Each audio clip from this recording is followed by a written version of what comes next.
Baik,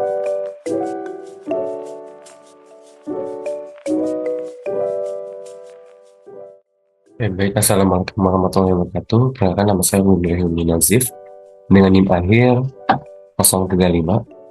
Pada kesempatan kali ini saya akan menjelaskan mengenai apa itu religious law untuk tugas ulangan akhir semester perbandingan hukum pidana. Kita langsung saja masuk ke pembahasan.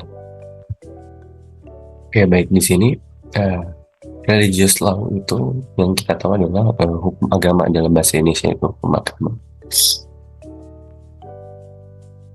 Jadi pokok permasalahannya yang akan kita bahas di sini yaitu mengenai bagaimana sistem hukum agama ini, bagaimana asas-asasnya, sumber-sumbernya, serta apa saja negara-negara yang menganut sistem hukum agama ini atau religious law.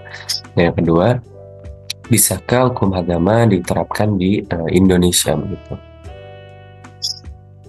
Oke, nah sistem hukum agama. Nah, sistem hukum agama ini berpaku atau terpaku terhadap kitab agamanya itu sendiri. Semisal Muslim dengan kitab Al-Quran gitu, dia Kristen itu bisa menggunakan Injil dan lainnya.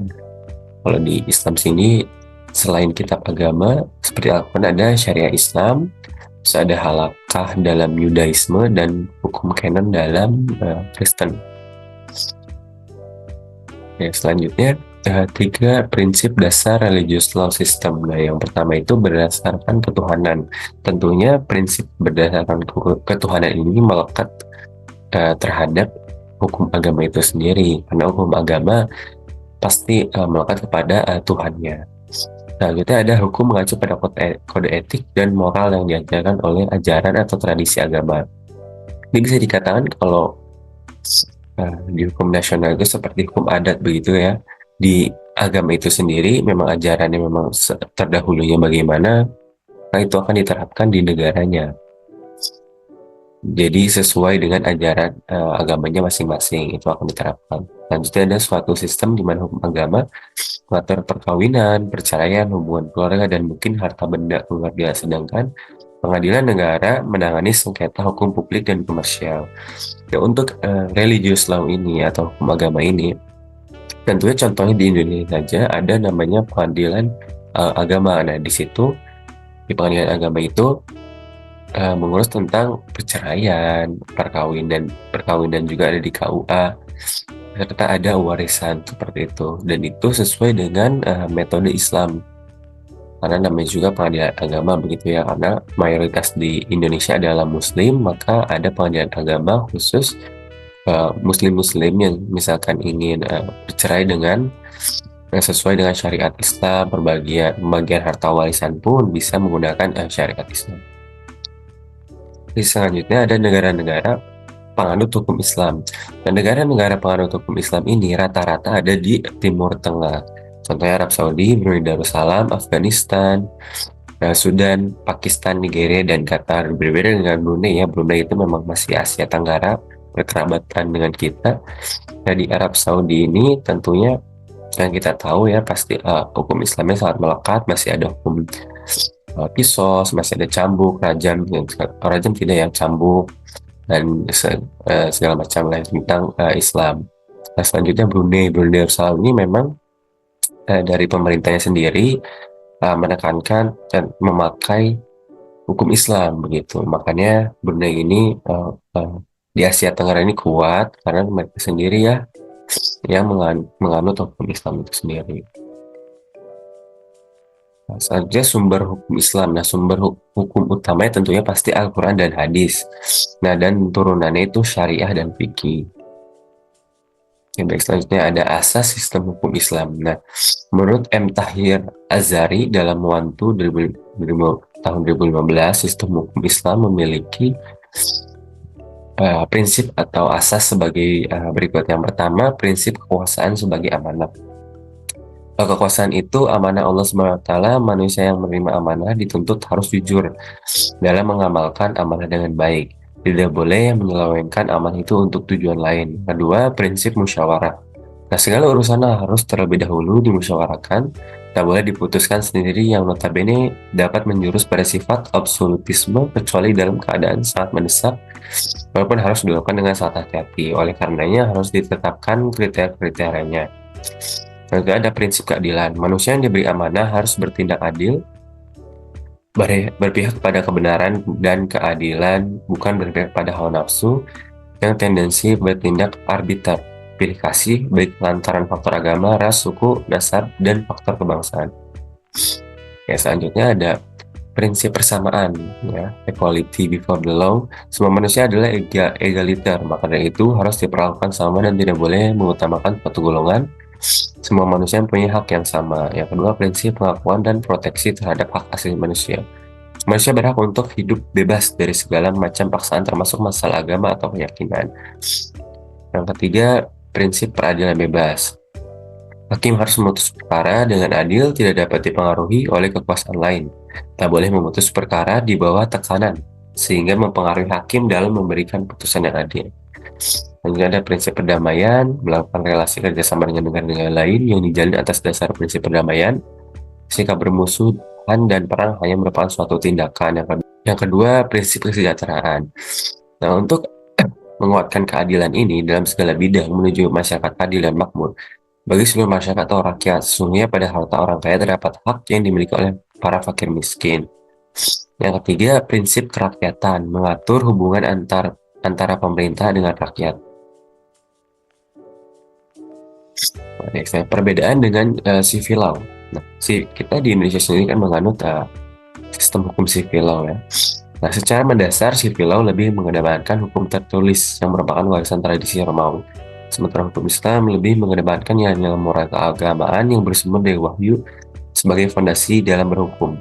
Nah, sistem hukum civil law cenderung kaku dan tekstual, sementara sistem hukum Islam tampak lebih dinamis dan fleksibel.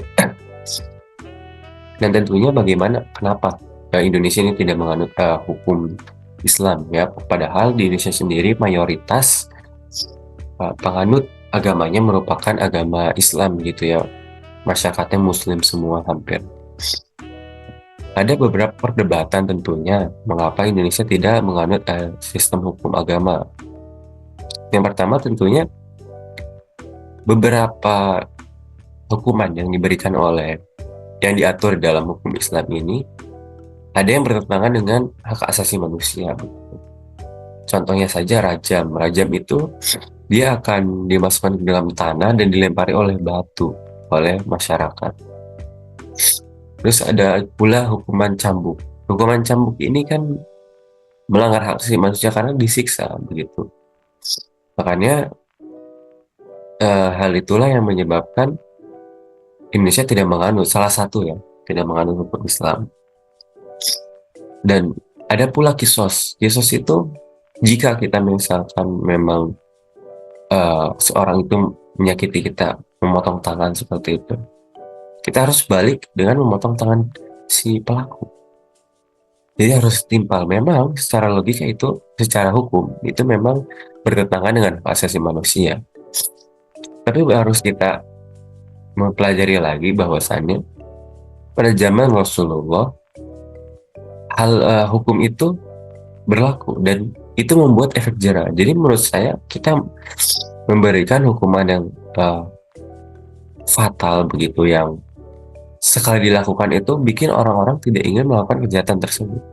Jika penjara di Indonesia memang lebih memberikan hak asasi manusia karena mereka hanya ditahan, walaupun memang itu sudah melanggar hak asasi manusia karena tidak ada seorang pun yang boleh ditahan kebebasannya. Tetapi itu lebih baik dibandingkan ya kisos, cambuk atau rajam. Tetapi itu tidak memberikan efek jera kepada pelaku-pelaku.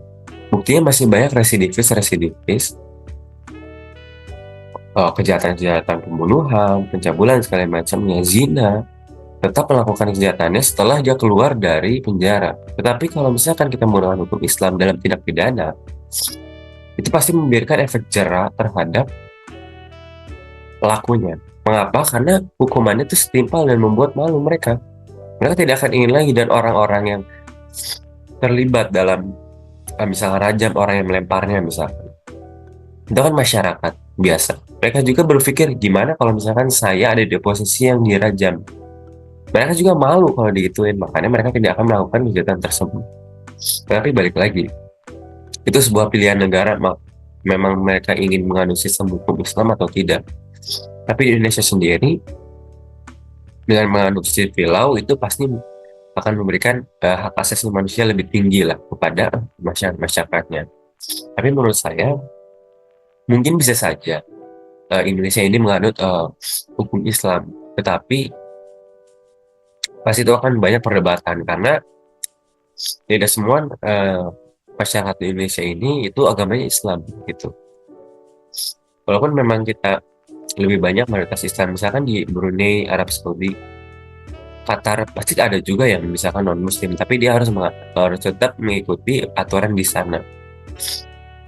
Tapi kalau di Indonesia sendiri pasti banyak perdebatan lah, bagi tiba-tiba yang tadi civil law berubah menjadi hukum Islam, itu mungkin banyak yang tidak setuju karena ya begitu, tidak semuanya uh, Muslim, ada juga yang non Muslim, ada yang Buddha segala macam, dan jika tiba-tiba berubah itu perlu bertahun-tahun untuk penyesuaian.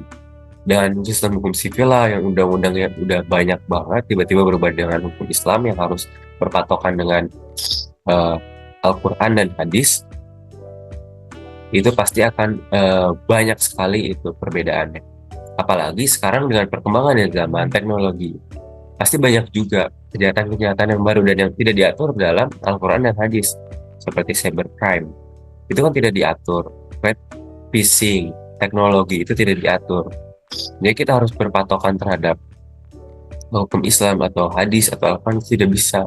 Berarti harus adanya penggabungan antara uh, kedua sistem ini, dan itu akan ribet lagi. Jadi untuk fleksibilitas pasti tentunya mengambil sistem hukum civil law yang dimana itu tertulis.